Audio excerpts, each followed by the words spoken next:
जय श्रीराम भावांनो. तर काय म्हणता, मी तुमचा मित्र संकेत. तर काय म्हणता, सगळे मजेत? सगळ्यांना जय श्रीराम. आपली सकाळची सुरुवात तर बिलकुल देवापासूनच होते, तर त्याचा काही विषय नाही. तर काय म्हणता, 2-3 दिवस झाले थोडेसे व्हिडिओ बनवायला काही वेळ नाही भेटला. आज थोडासा वेळ दिसून राहिला.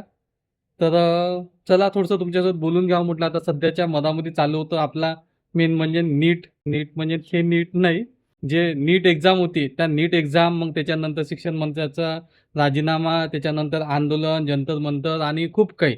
विरोधातले लोकं खूप जास्त विरोध करायचे, सपोर्टचे लोकं खूप जास्त सपोर्ट करायचे. विरोधात जे होते समजा, म्हणजे आता आपण जर पकडलं गव्हर्नमेंटमध्ये कोण आहे, तर गव्हर्नमेंटमध्ये आपलं बी सरकार आणि त्यांची अलायन्स आहे. विरोधात कोण आहे, तर काँग्रेस आणि त्यांची अलायन्स आहे. बी-जे-पीवाल्याकडून बोललं तर काँग्रेसवाल्याला काँग्रेसवाले म्हणत होते, की "तू भाऊ अंधभक्त आहे, तू फक्त बी सपोर्ट घेऊ शकते." त्याच्यानंतर काँग्रेसकडून जर बोललो, तर बी-जे-पीवाले आपले गरम व्हायचे. ते म्हणायचे, "भाऊ तू का देशाचा दुश्मन आहे का?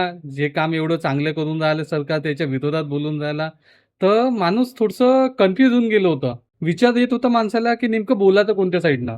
म्हणजे जे खरं वाटत होतं ते खोटं दिसायचं, जे खोटं वाटत होतं ते खरं दिसायचं. काही-काही आता आपण तर तिथपर्यंत गेलो नाही. आपल्याला आता सोशल मीडियावर जे गोष्ट दिसते आपण ते तुमच्यासोबत शेअर करतो. बाकी काही नाही. तर त्यात 2-4 गोष्टी अशा दिसल्या, की विचार आला, की हे बरोबर आहे का नाही? जसं आता एक त्याच्यामध्ये आपली दगडफेकचा जर विचार जर केला, तर काही व्हिडिओमध्ये असे दिसत होते, की सगळ्यात पहिले पोराईनं दगडं फेकणं चालू केले, त्याच्यानंतर पोलिसांना लाठीचार्ज केला. काही व्हिडिओ असे यायचे, की ज्याच्यामध्ये पहिले लाठीचार्ज होत आहे, त्याच्यानंतर पोरं दगडं मारत आहे. समजत नव्हतं, की नेमकं कोणती गोष्ट आहे. त्याच्यानंतर एक कोणत्यातरी न्यूज रिपोर्टरले ओढत-ओढत नेताना एक जण दिसत आहे किंवा थोडासा छेडछाड करत आहे असं दिसत आहे एका व्हिडिओमध्ये. सेम त्याच्यासोबत दुसरा व्हिडिओ आला. तर दुसऱ्या व्हिडिओमध्ये असं माहीत पडलं का तो जो ओढत नेता आहे, तर तो जो रिपोर्टर आहे, लेडीज रिपोर्टर आहे, तर तर तो त्यांचीच कोणतरी XYZ म्हणजे सहकारी त्यांच्या कलीग्स आहे कोणतरी. तर मग विचार आला, "अरे हे तर झालं चुकीचं झालं." तर हे सोशल मीडिया जग असं आहे का, हे सब भुलवा-भुलवीवालं काम आहे. तुम्ही 4 शब्द कोणते चांगले बोलता हे लक्षात नाही येत. त्यातला एखादी जरी शब्द जर तुम्ही जर कोणत्या चुकीच्या गोष्टीं जर बोलले, तर होऊन जाते त्याच्यात. आता त्याचं नेमकं त्याच्या मागचं, पुढचं त्याची पार्श्वभूमी काय कोणी लक्षात नाही घेत. फक्त लक्षात एवढंच ठेवते का नेमका हा समोरचा माणूस का बोलला? त्याच्यातला एक पॉइंट काढते आणि तो सोशल मीडियावर व्हायरल करते. म्हणून मी बोलताना खूप विचार करतो, पण कधी-कधी एखादी गलती होऊन जाते बोलताना. तर त्यासाठी मी सगळ्यांची माफी मागतो. जर कोणाचं मन दुखत असेल तर.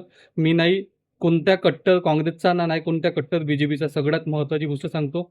मी फक्त कट्टर आपल्या जातीचा, आपल्या धर्माचा आणि आपल्या देशाचा.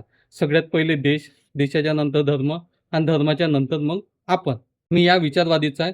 त्यात काही चुकत असेल तर मान्य करा. मी हा विचार करतो का जर देशच नाही राहिला, तर बाकी काय राहणार आहे? म्हणून सगळ्यात अगोदर देश, त्याच्यानंतर धर्म आणि त्याच्यानंतर मग आपण. कारण की देश राहायला पाहिजे हे सगळ्यांनी या गोष्टी मान्य करायला पाहिजे. नाहीतर देशाचे 2 तुकडे जर होत आहे समजा आणि त्याच्यात आपण आपला धर्म नाचवत आहोत किंवा आपण नाचवत आहोत तर जमणार नाही. धर्मही राहिला पाहिजे आणि देशही राहिला पाहिजे. या दोन्ही गोष्टी राहिल्या पाहिजे. जो आपल्या देशाकडून बोलत आहे, जो आपल्या देशाच्या हिताचा विचार करत आहे, जो आपल्या धर्माचा हिताचा विचार करत आहे, आपण त्याच्याकडून सपोर्ट करतो. कधीही राहो. आपण त्या गोष्टी पाहत नाही.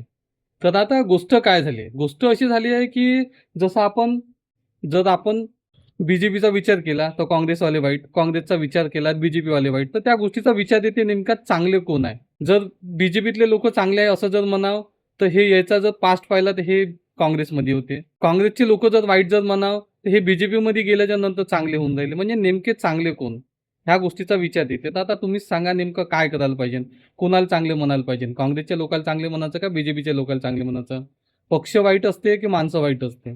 कोणताच पक्ष कोणाला काही शिकवत नाही, की कोणाला कमी करा, जास्त करा, चुकी करा, घोटाळे करा. असं तर नसेल ना? का कोणता एखादी पक्ष सांगते, की त्या पक्षामध्ये गेल्यानंतर जसं आपले उद्धवसाहेब ठाकरे बी-जे-पी सोबत होते तर खूप चांगले होते, काँग्रेससोबत गेले तर वाईट झाले. जे आहे तर ते राहणारच आहे ना. एखादी माणूस जर वाईट आहे, तर तो जिंदगीभर वाईट राहणार आहे. एखादी माणूस जर चांगला आहे, तर तो खूप जिंदगीभर चांगला राहणार आहे. आपण तो कोणत्या एरियामध्ये राहते त्या गोष्टीवरून जर त्याला टार्गेट करत असेल, तर थोडासा विचार करण्यासारखी गोष्ट आहे. तुम्हीच गोष्टीचा विचार करा आणि सांगा नेमकं पक्ष वाईट असते की माणूस वाईट असते?